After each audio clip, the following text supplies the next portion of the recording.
Alright, so what we have here today is a little sidekick. It's made by Sharp. And as you can see here, it has your inputs for your audio.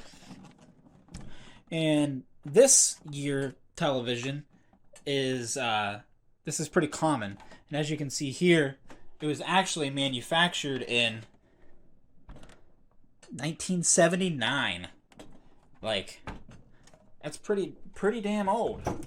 Especially because a design like this kind of, to me, screams 90s. I don't know, it's the weird plastic, maybe the kind of switches here, but you'd expect something from 1979 to look like this, which I actually like this a little bit better, but, you know, is what it is. The other thing is, what I don't really get that it's that old is just, I don't know, there's just a quality about it that makes it not, like, old. And I have a busted thing here. That's your power on, your volume, and you got your tuning here, which this gauge is actually really cool. As you turn that, you get that physical wheel, that physical tuning gauge. You got your different video formats here, or frequencies, I should say. And yeah, it's pretty basic. Antenna here in the handle here, folds in for smooth handling.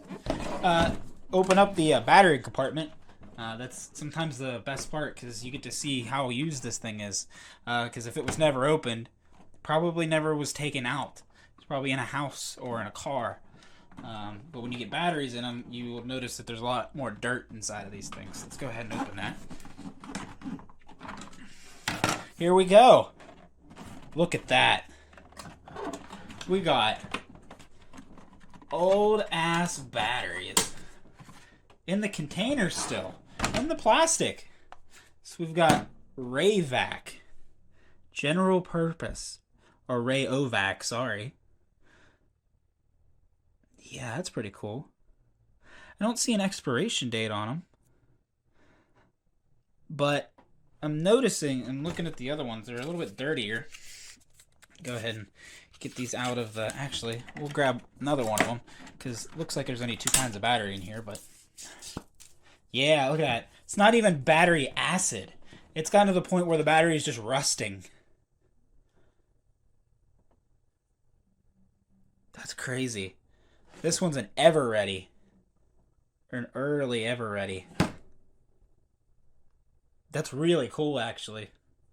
Never found them this early. This probably was put in it probably pretty close to when it was bought in 1979. I don't know the branding on batteries. These are all just the same. I don't know when the date line is for branding on batteries, but I'm actually going to go ahead and leave it in. But, look, you don't have very much corrosion in here. Now, I know that those batteries aren't lithium, or lithium ion, I should say, or whatever the newest thing is I use for rechargeables. I don't even know. These probably are alkaline. I would say that they're probably alkaline, but I don't know the dates. I don't know if there was another material they used, but anyway, that's pretty cool. So, it does have hookups for battery and a 12 volt. So you could probably get an inverter for your car, or you could make one. But it does say 12 volts DC in. It says DC 12 to 15 volts. So I'll see if I have one in my box of things. If not, we can always make one. Okay, I have a 14 volt one here. Actually, this is a Sharp one. It's definitely not for this television, but it's within that power range. So it's only 0.4 amps though, so I'm not sure what the capacity or what this thing actually needs, but let's go ahead and it's pretty old. Let's go ahead and plug that in. See if we get a picture on it. There we go. Now see, hey, that's actually pretty quick. The other ones actually took a while to boot up, but this came out pretty quickly. Wow. Alright. Well, we're going to go ahead and fix that. And we're going to play with it a little bit, see what we got. What did we actually purchase? I paid $3 for this thing.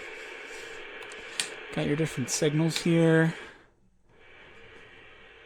I'm assuming it can be... It doesn't look like...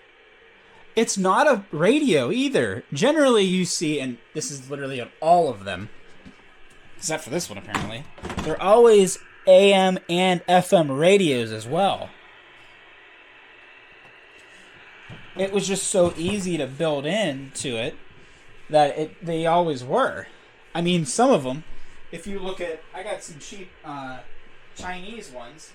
They're almost always AM, FM, and radio.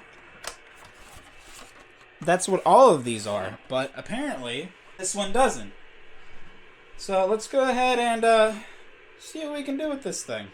I'm going to go ahead and go over to the shelf here. Take you guys over there. We'll go ahead over to the shelf and we're going to pick a console that's going to play on this. Now the easiest thing to do is PS3. Well, actually the easiest would be to do NES. Because I can basically do RF connector straight in. But I think for these purposes, we're going to go ahead and do PS3. So we're going to have to go from HDMI to video, and then from video to coax, coax to screw terminal. I don't know what the actual term is. Probably screw terminal. So let's go ahead and get that going. Here is my box of shit. I've had this box of cables since I lived at my mother's house. So probably started accumulating them when I was about 12. I have 6 of these. But this one specifically is adapters. So we'll go ahead and dig through here. What we want to do is go from HDMI to this television. Now, you're probably thinking, why don't you just go RCA to this television? Or, why do you want to put a PS3 on there at all? Exactly. So what we're going to do is put an HDMI converter from there, from the PS3, which I realize I'm not actually showing, from the PS3, and have it come all the way to this television and do a converter. So we'll go HDMI out. We'll go ahead and dig through the box of shit. And let's look for HDMI. Here we go. HDMI in and RCA out.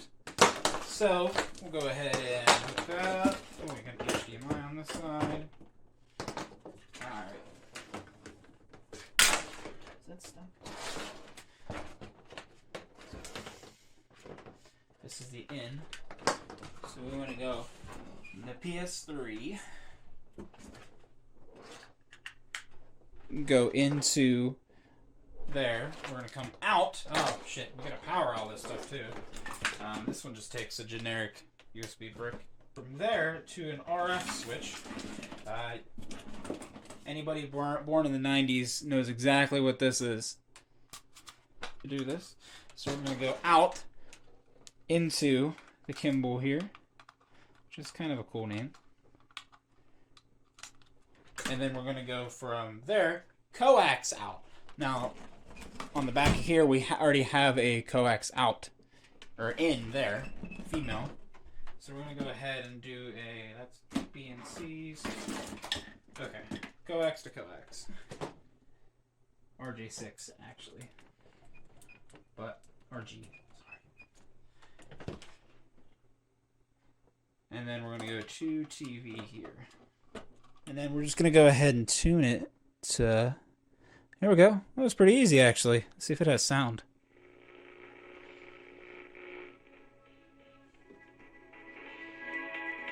There you go.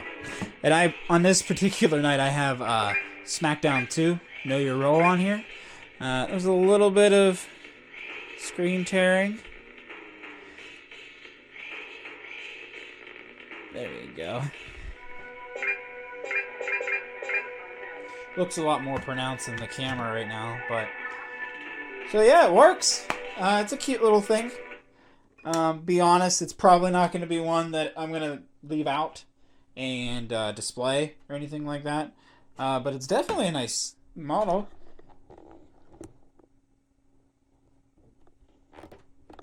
I really like how the little kickstand has rubber feet on it. Little details like that are always different between things. As you'll see when I show this more rugged one off, it'll be noticeable.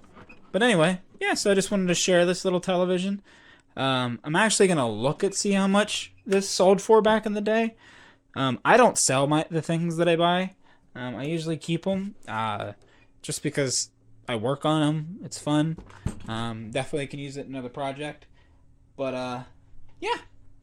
So, guess we'll catch you in the next one.